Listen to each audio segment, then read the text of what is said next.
this report right here. The easiest thing to do with this report is to export it to Excel, and then you can just open it up and you can sort it.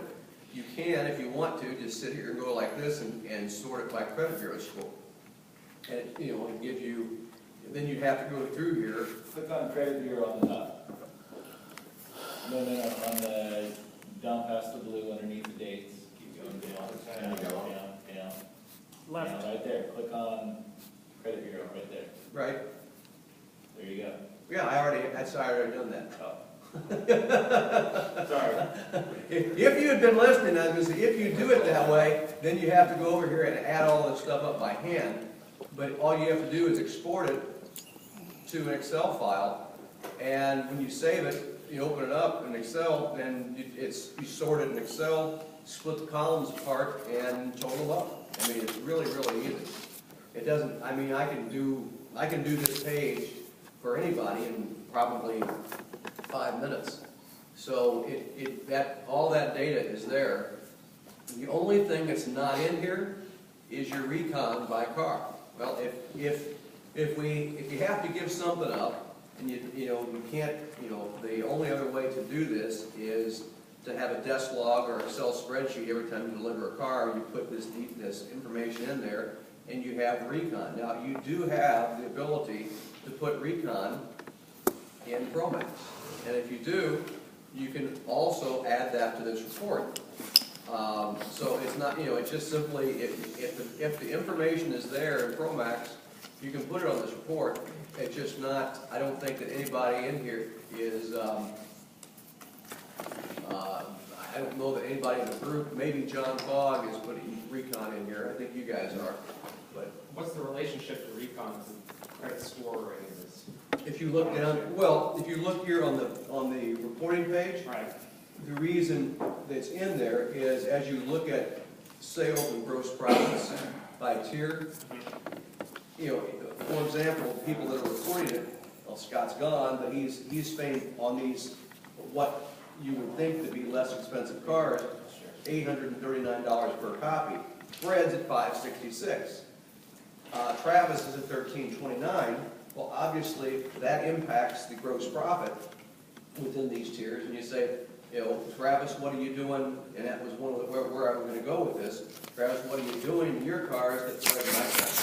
And what level of reconditioning are you doing here? So that's the important thing. You look down here and you say, how well are we penetrating this tier, and how does that compare to everybody else? When we were doing your credit bureau activity analysis yesterday, pardon me, it showed that you were doing well across most of the tiers. Scott Lehman was doing poorly in a couple of tiers, and it's not here in the composite, it just shows deliveries. It doesn't show the other side of the back side of it, and how many opportunities that you have there. So that's why we do it this way, and it allows you, this way to compare your proficiency. Yesterday, when Scott's, you can look in Promax. If you look at 28% down each one of the tiers as a delivery rate, you say, okay, that's my target. I'm falling behind. But what you can't do is, unless you would have everybody's reporting in here, say, geez, all right, how is Scott Elder doing so well in this tier? And know who to reach out to and say, what can we do different to emulate that? Pat McNeighbor is doing well in this tier. It was 11.1% of his business. So, and then I'm this tier, I'm saying 0 credit score tier. So that's all we're trying to do, is try to show where either you're doing well or where the trend is, where the wheels have come off the track. You can use page 5 and page 6, which is the year-to-date, and this is a good, a good barometer, if nothing else, to tell you, okay, we're doing a better job.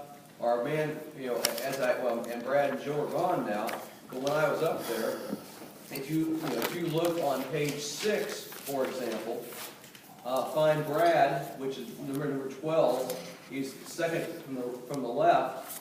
And, you know, year to date, he had done 54 sales in on line 15, 54 sales in the Tier 4 credit score.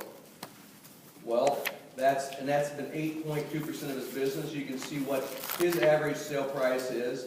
Now that I've given you, and you'll have it electronically as well, what the average and benchmark transaction prices look like in these tiers, you can compare yours to those and say, well, maybe I'm selling too expensive or not expensive enough car.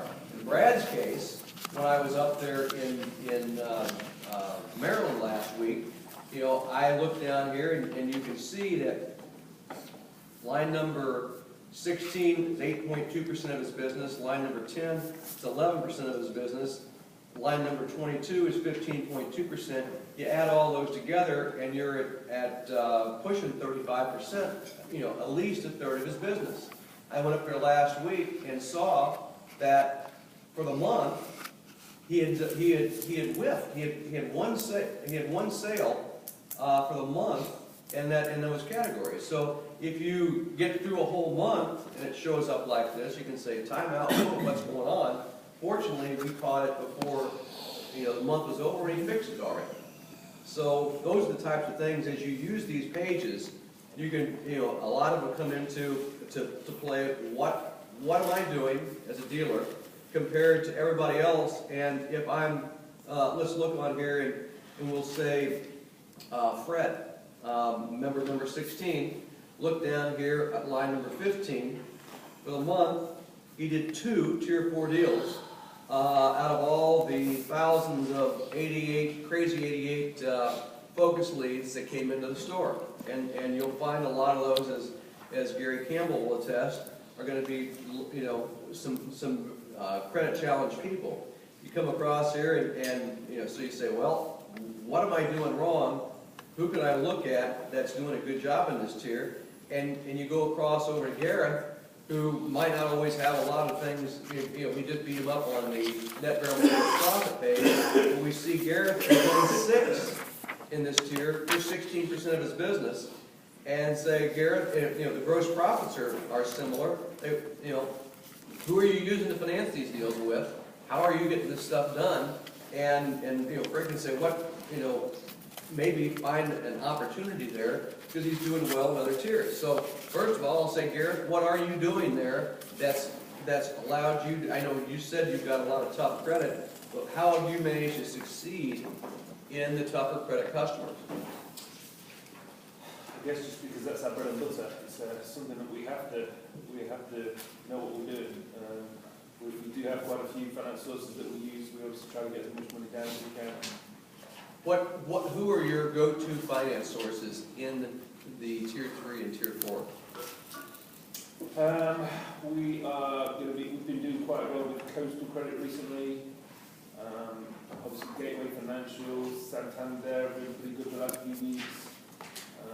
We've got some smaller companies like PFS and North State that we will use. And these companies, what is the typical transaction? I mean, I can look down here and say, all right, the average gross sale price is where did it go to? Is 14.1. But what type of vehicle are you selling at 14.1? What type of ACV? What type of year, make, mileage? What's your inventory look like for that?